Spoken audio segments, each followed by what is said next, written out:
As our nation gears up to celebrate the 4th of July holiday, Americans are marking Independence Day amid growing political divisions on several controversial issues like abortion rights. That's what's interesting about the time we live in right now, is every state will have different laws on the books.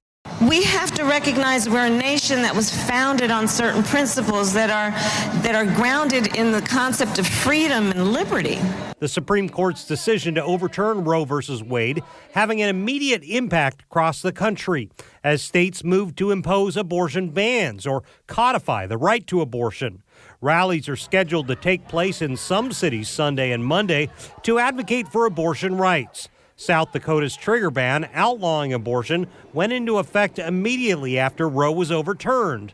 The state's Republican governor, Kristi Noem, suggested she might be open to discussing paid family leave. Many women feel as though when they have a pregnancy that's not planned, that it's a crisis situation, and we need to do a better job of supporting them. Meanwhile, President Joe Biden met virtually with Democratic governors Friday on reproductive rights, saying if states block women from obtaining medication approved by the FDA, his administration will move in to protect them.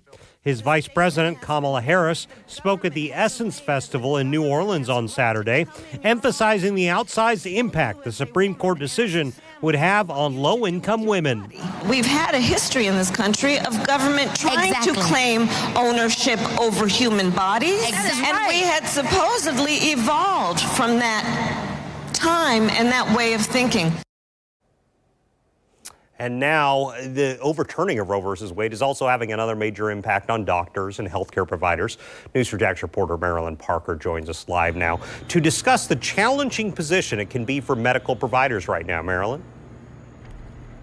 Yeah, I spoke with one OBGYN who says they will always put the patient first. However, they cannot help but feel how challenging of a predicament that they're in right now. And they say both on the state and federal level, this will do more harm than good. It's up to individual states to decide on legalizing abortions. Florida has taken their former 24-week ban on abortions down to 15 weeks. People are fighting it, while some doctors feel stuck in the middle. This was a very tragic day for doctors. Dr. Cecilia Grand says the priority will always be the patient. And until that fetus can be alive outside the womb, the rights are the rights of the mother. So what kind of state, what kind of country tells women you have no rights?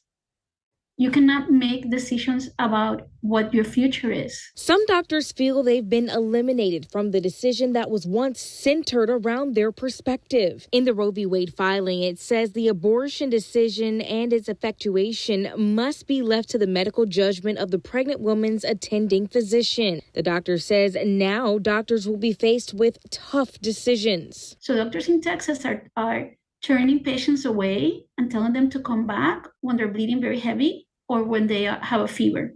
And that's not good medicine. We were not taught to do that. Patients coming in, they're 18 weeks, they rupture membranes, and you have to give them Pitocin. And if somebody doesn't like that, they can report you to the state. Groups like the American Medical Association may be stepping in more to help doctors navigate these new laws. We also learned that recently the American Medicine Association has adopted a resolution saying that abortion is a human right, and they plan to fight against these laws and what they call the criminalization of medical care. Reporting live tonight, Marilyn Parker, Channel 4, the local station. Thank you.